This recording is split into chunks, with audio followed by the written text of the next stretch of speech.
Welcome, students. Today we are again with yet another chapter, Dover Beach by Mathew Arnold. Mathew Arnold is a Victorian poet, but he is equally famous as a great critic of literature. As we like to limit our discussion within the limit of your reasoning questions, I don't like to lengthen any discussion on this topic. Let us go straightway to the questions. Dover Beach has been written when Mathew Arnold was holidaying, rather I should say was on his honeymoon trip to Dover, and this had been the occasion of the poem. Dover Beach is essentially considered a replica of Victorian times, and why it is, as you have gone through the poem, you can better understand that all the classes of ideas, of theologies, of innovations, man's age-old belief that was being struck down by new scientific innovations and theories. So all these had been at loggerheads with one another, and as a result, Victorian public were really torn as to what to stick to and what to reject. All right, all those are not to be discussed now. We would simply limit our attention to because answers. Let's begin.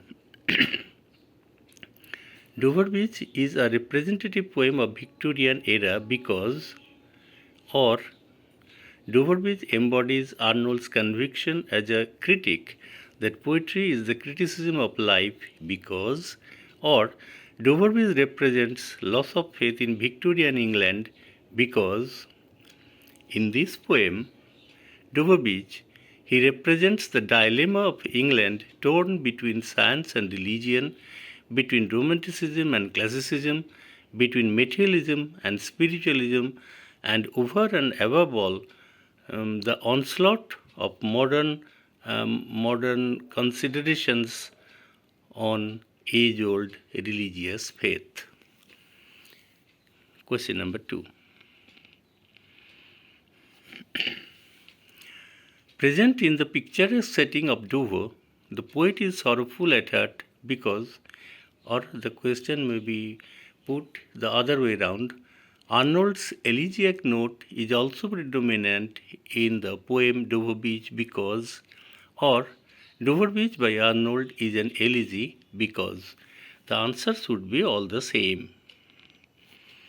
Because the poet is found to lament here not for the death of any person in particular, but for the loss of the simple faith and for the loss of beauty and culture in the prevalent situation of Victorian England, which is also called the times of trouble. Question 3.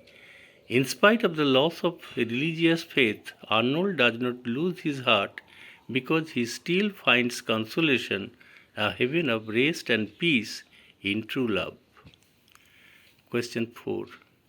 The poet thinks that he now stands on the seashore of Dover and listens to the sad music of humanity, as was felt by Sophocles in ancient Greece, because suffering and human life is as if wedded to each other from long antiquity. Question 4. Mathew Arnold's Dover Beach is a dramatic monologue because the whole poem is a first-person narrative of one unidentified male character addressed to an unidentified supposed listener, presumably his beloved, who, true to convention, is silent throughout the poem and everything is revealed in the speech of the speaker. Question 6. The poet was at Dover Beach because Arnold was on honeymoon with his newly wedded bride. Question 7. The poet Mathew Arnold requests his wife to come to the window side because he wants her to enjoy the pleasant air of the night, but the vista around full tide, moon-blanched shore, French coast at the distance are no less attractive.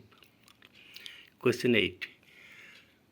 The light on the French side vanishes because white cliffs block the rays of moonlight. Question 9. Only on the long line of spray where the sea meets the moon-blanched land requires special attention from his fiancée because she can hear the grating roar of pebbles. Question 10. The land is moon-blanched because the land looks white and shiny due to the moonlight. Question 11. Poet Arnold's wife would hear the grating sound of pebbles because the waves draw back and fling upon the high strand the pebbles that produce unpleasant clatter, which begins and ceases and then again begin with the return of the tide, suggesting the process is continuous and rhythmic. Question 12. The edge where the sea meets the land is called long line of spray because here the waves dash against the shore and produce fine grains of water and spume. Question 13. The rollover of pebbles against one another create grating sound because this causes by the sea as it recedes and returns over and over again. Question 14. Tremulous credence slow. This trembling, unpleasant sound of pebbles in slow rhythmic movement first introduces the discordant note in the poem because it brings out music that is sad and never-ending, and sadness is inherent to human nature. Question 15. In stanza 2 of the Dover Beach, Arnold brings in the reference of Sophocles because Sophocles had already heard the eternal note of sadness as experienced by Arnold now while sitting on the shores of Aegean and poured his sadness in his tragedies. Question 16.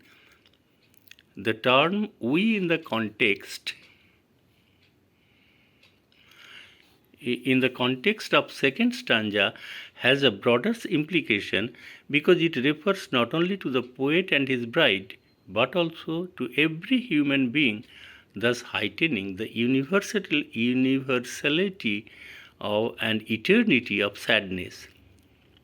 Question 17. In the third stanza, the tone and temperament of the poem Dover Beach undergoes a total metamorphosis, that is change, because the physical sea becomes the sea of faith in humanity, religion, kindness, sympathy, spiritualism that once existed among mankind but gradually vanished in the Victorian England. Question 18. The sea of faith has been compared to the folds of a bright girdle furled because it was the protective badge guarding and binding the whole of humanity.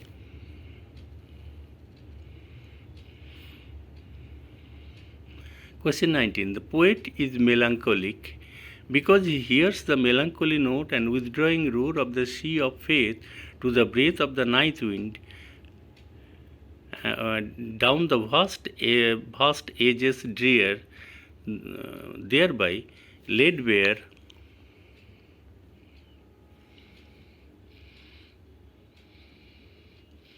the great greed symbolically represented by naked singles so long put on check but by spirituality. Question 20. In the third stanza, Doverby's poem turns out quite symbolic because the sea symbolizes faith, the receding wave symbolizes its disappearance, night wind represents industrialization, science, and technology that murder peace and spirituality, and naked singles are the other name for overt greed. Question 21. In spite of the loss of religious faith, Arnold does not lose his heart because he finds consolation, a heaven of rest and peace in true love. Question 22. Mathew Arnold humbly enjoins his wife and his Victorian audience to hold fast to that which they love and be true to themselves because the storm of doubt continues to rage outside the human progress, and this progress is inevitable.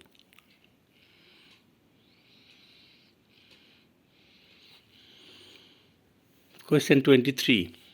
The poet believes that the world which was like the land of dreams is, in reality, hollow because there is no joy, love, light, certainty, peace, sympathy in it. Question 24. In spite of being on a darkling plain, where the poet and his beloved hear the sound of struggle and fights of the people who are fighting without seeing each other, the final note is one of fortitude because steadfastness and love will ultimately win over. At the question 25, at the end of the poem presents a terrible picture of society during the Victorian age of England, torn between science and religion, between romanticism and classicism, between materialism and spiritualism, is pronounced, and it is eating into the vital of human happiness. Okay, that's all for this lesson. Thank you for a patient hearing. Thank you.